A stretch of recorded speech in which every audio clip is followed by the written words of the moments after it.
Think about it, for nearly a century, an entire global phenomenon was built on the back of a single, grainy image. We're gonna dive right in and look closely at the facts, the legendary hoax itself, and what modern science has actually uncovered about the mysteries lurking beneath the waters of Scotland. Let's get into it. So how exactly did one photograph fool the world for over 60 years? How is this massive illusion maintained for decades before a literally shocking deathbed confession? It's truly fascinating when you stop and consider how a single piece of media could convince textbooks, documentarians, and millions of people worldwide that a prehistoric monster was just alive and well in the 20th century. But to understand how we were all fooled, we really have to start at the very beginning. Part 1. The Legend of Loch Ness. First, just consider the eerie, massive physical scale of this freshwater lake in the Scottish Highlands.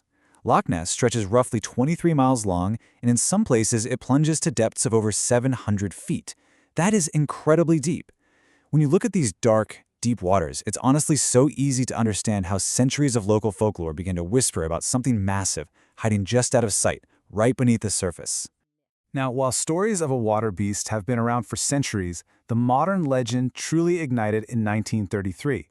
That was the year a local couple reported a terrifying sighting, which a local newspaper eagerly snatched up and published.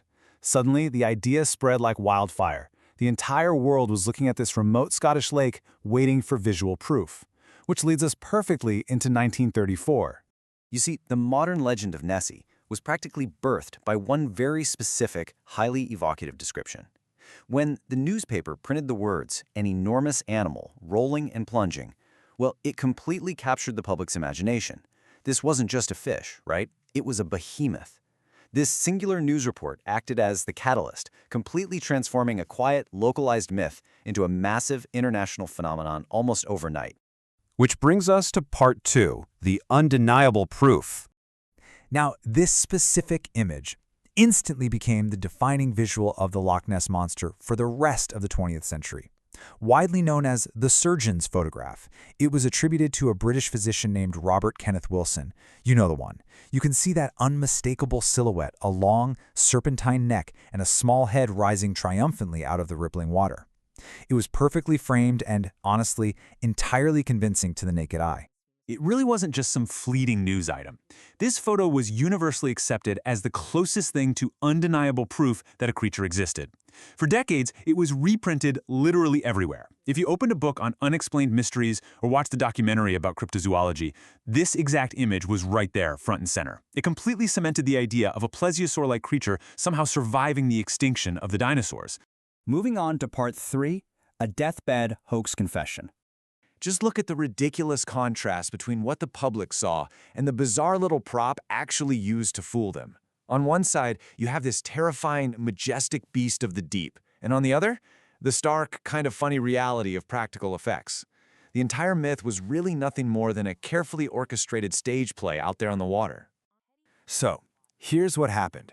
In 1994, a man named Christian Sperling confessed on his deathbed that the most famous piece of evidence in all of cryptozoology was nothing more than a revenge-driven prank. Seriously.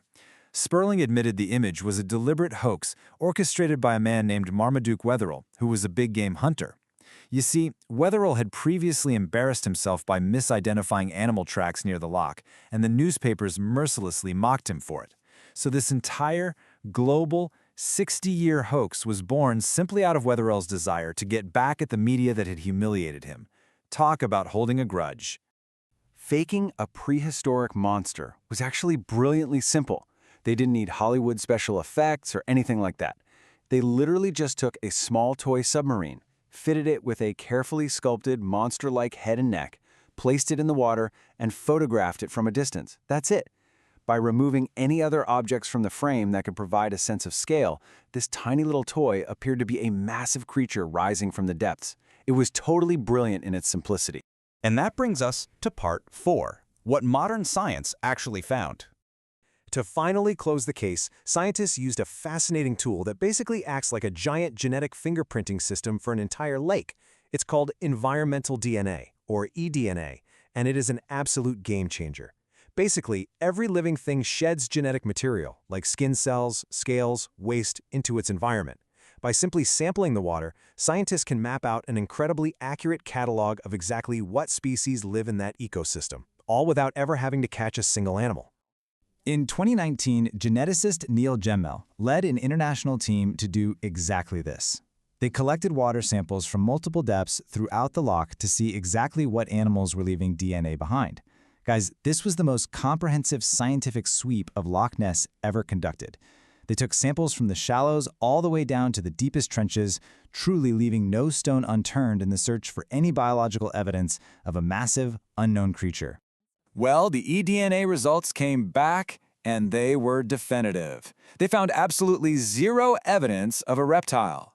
No genetic trace of a plesiosaur, no unknown reptilian biology, literally nothing prehistoric. However, what they did uncover was an extraordinary, staggering abundance of eel DNA all throughout the loch. So, what does this actually mean for the legend? Well, it means the creepy reality of giant eels in the loch is genuinely plausible, which is still incredibly fascinating. While maybe a little less dramatic than a surviving dinosaur, the scientific data strongly suggests that the massive, rolling creatures people have been spotting for decades could very well be unusually enormous eels breaking the surface of the dark water. The myth might be busted for sure, but the biological reality of the loch? It's clearly still full of surprises. I want to leave you with this final thought to consider about how facts, science, and the power of a legendary hoax collide. A man seeking revenge with a tiny toy submarine accidentally created a myth so undeniably powerful that it took modern genetics to finally put it to rest. The monster may not be real, but our collective desire to believe in the unknown, that certainly is. Thanks so much for joining me on this explainer, and keep questioning what you see.